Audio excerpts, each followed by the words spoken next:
할렐루야. 오늘 하나님 말씀 사도행전 6장 13절부터 15절에 있는 말씀입니다. 사도행전 6장 13절부터 15절 말씀. 같이 합독합니다. 거짓 증인들을 세우니 가로되 이 사람이 이 거룩한 곳과 율법을 거스려 말하기를 하지 아니하는도다. 그의 말에 이 나사렛 예수가 이것을 헐고 또 모세가 우리에게 전해 준 규례를 고치겠다 함을 우리가 들었노라 하거늘 공회 중에 많은 사람들이 다 스데반을 주목하여 보니 그 얼굴이 천사의 얼굴 같더라. 아멘. 오늘 13절 14절의 말씀을 보면 이 사도행전 13절의 말씀은 초대교회의 아주 중요한 전환점을 나타내는 구절이에요. 이 구절은 스데반에 대한 재판 과정을 묘사를 하고 있는데 초대교회가 직면한 첫 번째 주요 박해의 절정을 보여주는 거죠. 즉, 이 유대 제사장들이 이 예수님을 믿는 하나님의 사람들, 즉 복음주의자들에게 누명을 씌우고 어거지의 말을 하고 그러므로 인해서 계속 누명을 씌워서 어렵고 힘든 일을 만들어가는 그런 장면이죠. 그래서 거짓 증인들을 세웠다는 것은 스데반 집사의 어떤 반대자들이 취한 비윤리적인 행동, 즉 거짓말을 시키는 거죠. 그 거짓 증인을 세우는 것은 유대법에서 아주 심각한 범죄 행위였어요. 이는 스데반 집사를 반드시 제거하려는 의도적이고 계획된 음모였음을 보여주고 있죠. 이러한 행위는 십계명 중에 거짓 증거하지 말라는 계명을 전적으로 직접적으로 위반하는 그러한 행위예요. 그러면서 그들은 이 유전적인 율법을 자기들이 끝까지 잘 지킨다, 우리는 거룩하게 산다, 말씀대로 산다 라고 이야기를 하고 산다는 거죠. 그래서 이 사람이 이 거룩한 것과 율법을 거스려 말하기를 마지 아니하는도다. 이 거짓 증언의 내용은 두 가지 주요적인 혐의를 담고 있어요. 거룩한 곳, 즉 여기서 거룩한 곳은 어디요? 예루살렘 성전이요. 하나님이 계시는 곳. 이 예루살렘 성전을 가는데 이 성전은 유대인들의 신앙생활의 가장 중심적인 그러한 장소가 바로 예루살렘 성전이에요. 그리고 율법은 모세 율법, 즉 유대교의 근간을 이루는 종교적, 윤리적인 규범을 의미를 하고 있습니다. 이 두 가지 요소를 거스려 말한다는 혐의는 유대교의 가장 핵심적인 요소들을 부정하는 것으로 간주될 수 있어요. 그래서 스데반 집사는요, 초대교회에서 선출된 7 주사 중에 한 사람으로서 다음과 같은 특징을 해서 그는 성령과 지혜가 충만했다라고 기록되어 있죠. 또 큰 기사와 이적을 행했다라고 기록이 되어 있어요. 유대교의 전통과 성경에 대해서 깊은 이해를 가지고 있었다. 즉 스데반 집사는 구약의 율법에도 전통하지만 또 이 신약의 예수님의 말씀 또한 정통한 그러한 사람이었다는 거죠. 따라서 거짓 증언의 의미는, 이 거짓 증언은 다음과 같은 의미를 내포하고 있어요. 스데반이 가르침이 유대교의 전통과 충돌해도 그들과 이 사상, 생각이 안 맞았다는 얘기예요. 그래서 예수님의 가르침이 모세의 율법을 대체한다는 그런 인식이 있었다는 것을 보여주는 거예요. 초대교회 가르침이 기존 유대교 지도자들에게 위협적으로 느꼈음을 나타내고 있는 거죠. 그러니까 이 유대교 제사장들이 이 복음, 즉 예수님의 말씀을 선포될 때마다 자기들의 어떤 지금까지 신앙생활하고 종교생활했던 것과 전혀 상반된 이야기를 하니까 계속 그 이야기에 대해서 반발을 하며 또 거짓말도 시키고 모함도 하고 뒤집어 씌워서 어떻게든 쫓아내고 아니면 죽이려고 덤비던 사람들이에요. 그럼에도 불구하고 이 거짓 증언은요, 심각한 법적, 종교적 잘못된 의미를 내포하고 있다는 거죠. 성전을 모독하는 것은 신성모독죄로 간주돼서 사형에 해당되는 죄예요. 율법을 거스르는 것은 유대인 공동체에서 추방될 수 있는 중대한 위반 사항이었어요. 이러한 혐의는요, 스데반 집사를 사회적 종교적으로 고립시키고 그의 메시지를 무효화하려는 의도를 담고 있다는 겁니다. 따라서 이 거짓 증인이 초대교회에 미친 영향을 보시면 이 사건은 초대교회에 아주 중대한 영향을 미쳤다 그랬어요. 교회 내부에서는 유대 전통을 중요하게 여기는 선지자들과 새로운 해석을 주장하는 그러한 사람들 사이에 갈등이 아주 점점 심화가 돼요. 그래서 이 사건을 계기로 해서 초대교회에 대한 본격적인 박해 생활이 시작이 됐다 그랬어요. 이 박해로 말미암아 복음 전파의 확산이 이루어지는데 이때부터 새로 시작된 복음 전도 방법이 뭐다? 디아스포라라고 그랬죠. 디아스포라는 것은 이스라엘 백성들이 각 나라 또 이 사람들이 모이지 않는 외딴 곳에 자기가 알지 못하는 곳으로 다 피신을 해서 거기 가서 복음을 전하고 예수를 믿게 만들고 그렇게 해서 복음 증거자들이 됐던 것을 그걸 디아스포라라고 그러죠. 역설적으로 이 박해는 믿는 자들에게서 예루살렘을 떠나서 더 넓은 지역으로 또 더 많은 지역으로 복음을 전하는 계기가 되었다라고 설명을 해줬어요. 그리고 이 구절은 다음과 같은 중요한 신학적인 의미도 내포하고 있어요. 하나님의 진리는 종종 세상 것과 늘 대립하게 돼 있다. 우리가 예수를 믿게 되면 믿지 않는 사람들과 늘 생각이 안 맞으니까 부딪히게 돼 있다. 그리고 교회는요, 세상의 반대와 박해 속에서도 그래도 하나님은 일을 하신다는 거죠. 아무리 어렵고 힘든 일 또 이렇게 억울한 일이 생긴다고 해도 성령님의 그들의 믿음을 보고 운행을 하시게 될 때 계속 성장하고 발전하게 되어 있다. 그리고 예수님의 예언 성취가 이루어집니다. 예수님은 제자들에게 내가 이제 앞으로 너희들이 박해를 받을 것이고 또 내가 다시 죽었다 살아날 것이라는 예언의 말씀을 하셨는데 그것이 직접적으로 이제 성취가 되는 거죠. 그리고 이 구절은 현대 교회와 또 성도들에게 다음과 같은 교훈을 줘요. 뭐냐면 이 하나님의 말씀의 진리의 수호성을 아주 중요하게 생각한다는 거죠. 거짓과 왜곡된 주장에 맞서서 진리를 끝까지 수호할 수 있는 믿음의 담대함이 반드시 필요하다. 그리고 신앙으로 인한 오해와 박해가 있을 수 있음을 인식하고 늘 영적으로 깨어 있어서 준비된 신앙관을 가지고 살아야 된다는 거예요. 따라서 아무리 어려운 상황 속에서도 믿음을 지키는 용기와 인내가 필요하다. 그 용기와 인내를 나타내기 위해서 우리가 준비될 것은 뭐다? 주님이 주시는 담대한 마음을 반드시 가져야 된다. 따라서 종교적 전통과 복음의 본질을 구분할 줄 아는 그러한 지혜가 반드시 필요하다.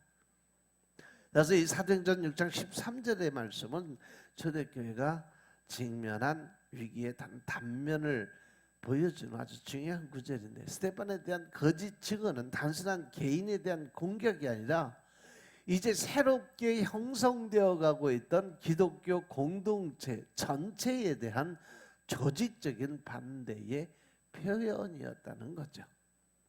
이 사건은 진리와 거짓, 신앙과 박해, 전통과 혁신 이 다양한 주제를 다루고 있고 오늘날의 교회와 성도들에게도 중요한 교훈을 제공을 합니다.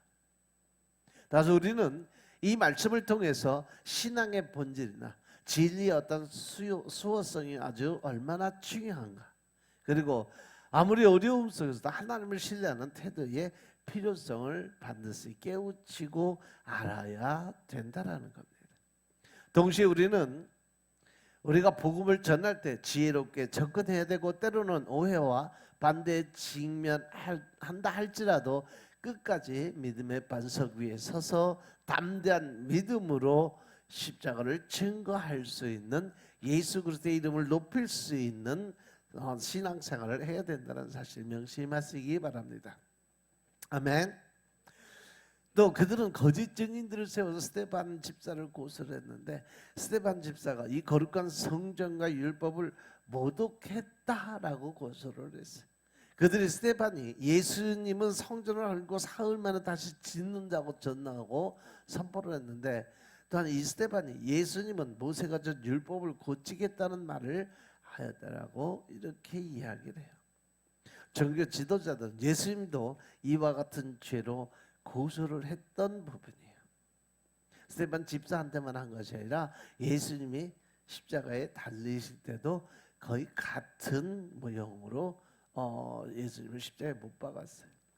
유대인들은 눈에 보이는 성전으로 생각을 했는데 또 모세가 전해준 율법 자체에 묶여 있는 그런 삶을 생각하고 예수님이 이 형식화된 성전을 없애고 예수님 자신이 진정한 성전이었다는 것을 말씀을 하셨어요. 따라서 예수님은 구약의 율법을 형식적으로 지키지 말고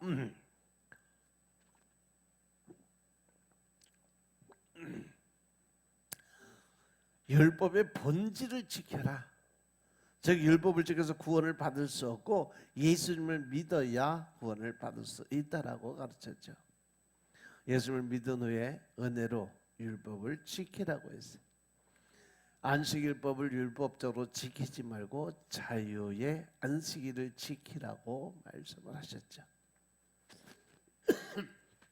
왜냐하면 안식일의 주인은 누구다?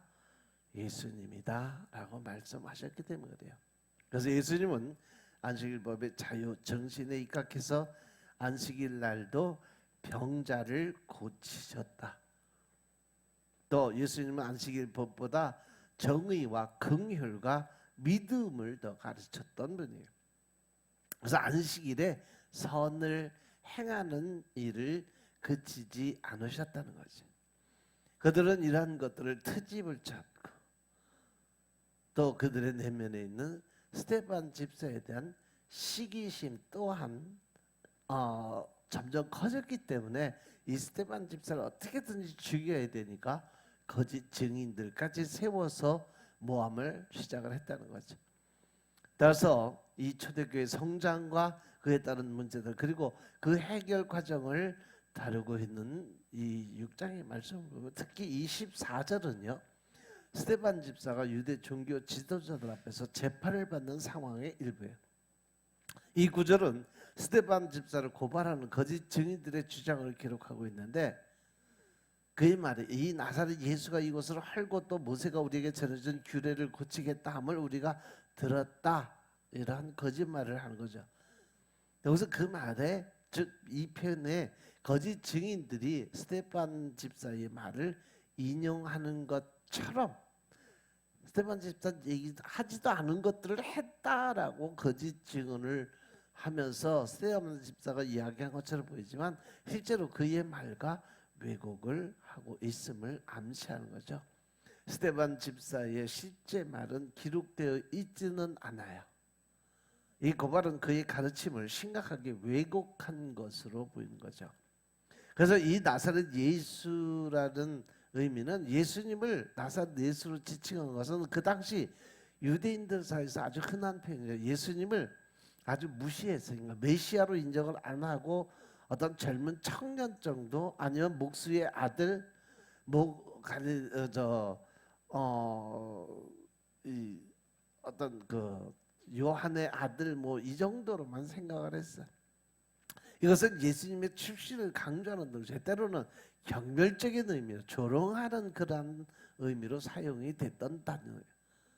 그래서 그가 이곳을 헐고 예루살렘 성전을 가리킨다는 거죠. 성전은 유대교의 중심이자 하나님의 임재를 상징하는 그런 장소였어요. 그 성전을 헐겠다는 주장이 유대인들은 극도의 신성모독으로 여겨졌다는 거죠. 그리고 모세가 우리에게 전해준 규례를 고치겠다는 의미는 모세의 율법은 유대교의 근간이요.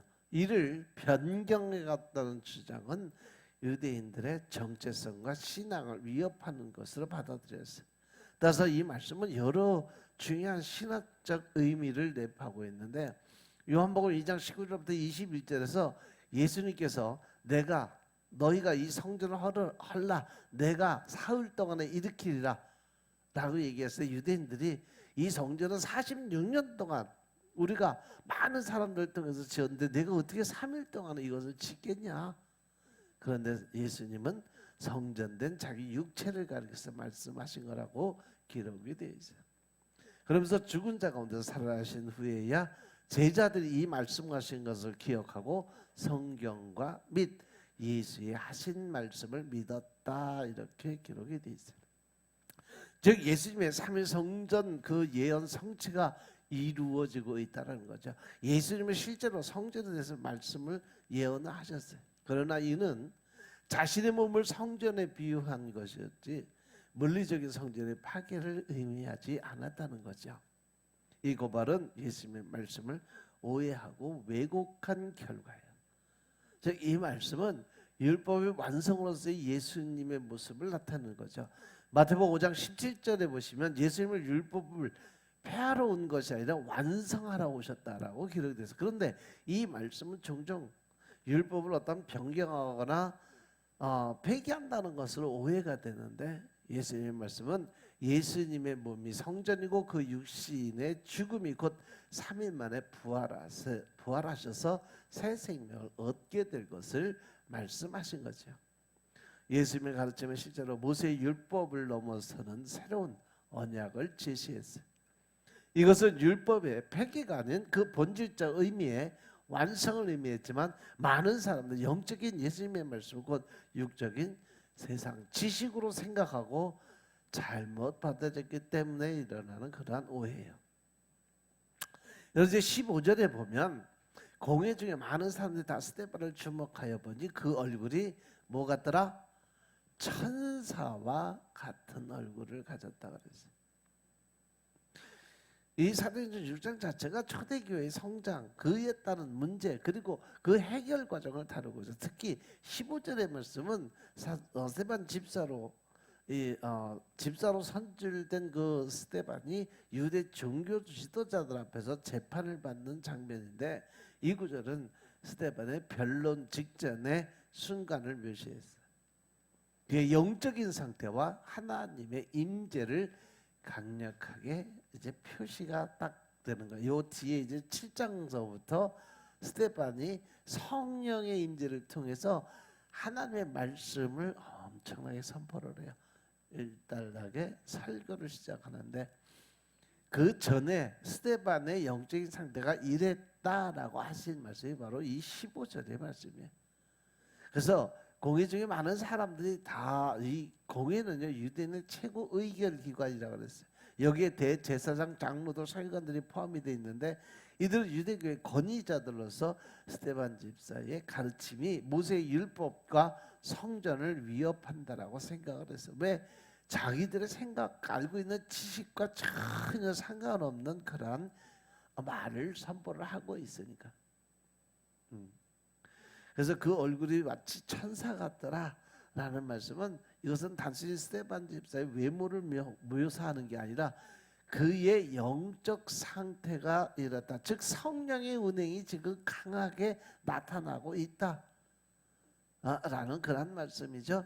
천사의 얼굴을 했다는 것은 하나님의 영광이 스데반의 얼굴에 반영되고 있다는 것을 의미하는 거예요. 이것은 마치 출애굽기 34장에 보면 모세가 40일 동안 시내산에 올라가서 하나님의 율법을 받고 내려왔을 때 그의 얼굴에 어땠어요? 광채가 나서 사람들 감히 쳐다보지도 못해서 어떻게 했어? 수건으로 그 얼굴을 가릴 정도로 이렇게 지금 스데반 집사의 얼굴도 이렇게 하나님의 운행이 강하게 나타나는 거죠. 그래서 이것은 바로 사도행전 6장 5절에서 말씀해준 것처럼 성령과 지혜가 충만한 사람이라는 묘사와 거의 같다는 거죠. 그리고 스데반의 모습은 하나님의 임재가 그와 함께 있음을 시각적으로 보여주는 거예요. 이 말씀은 스데반 곧 순교자가 될 것을 암시하는 말씀이에요. 그의 얼굴에 나타난 영광은 순교자들이 받을 영광의 예표로 볼 수 있다는 거죠. 그래서 이 사도행전 6장 15절의 말씀은 단순한 묘사 이상의 의미를 가지고 있어요.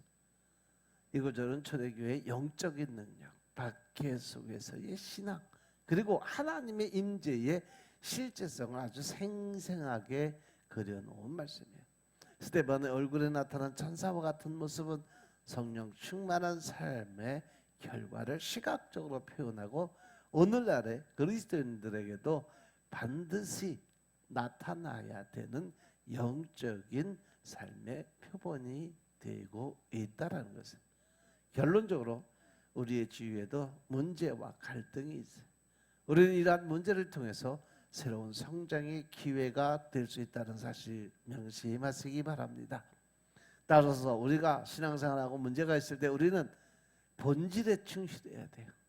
사도는 기도와 말씀에 전무해야 돼요. 그리고 고난을 위임해서 분업화할 수 있는 믿음을 가져야 된다. 세임을 받은 집사들은 늘 성령 충만한 삶을 살기 위해서 준비된 자들이 되어야 되고, 지혜와 믿음과 은혜와 권능이 충만해야 돼요. 그러면 하나님이 늘 함께 하시고 성령님이 동행하는 삶을 살 수 있음을 믿으시기 바랍니다. 기도드리겠습니다. 아버지 하나님 감사드립니다. 오늘도 아버지 하나님 은혜 가운데 우리가 아버지 하나님의 주님의 뜻과 의를 나타낼 수 있는 하나님의 군사적 역할을 감당할 수 있도록 도와주시니 감사합니다. 오늘 하루도 아버지 하나님 기뻐하고 또 하나님을 웃게 할 수 있는 아버지 하나님의 기쁜 그런 삶을 살 수 있도록 축복하시고, 또한 우리가 모든 것에 하나님의 영광을 위해서 살아갈 수 있도록 축복하옵소서. 모든 말씀으로 주 예수 그리스도의 이름으로 감사드리며 기도드렸사옵나이다. 아멘.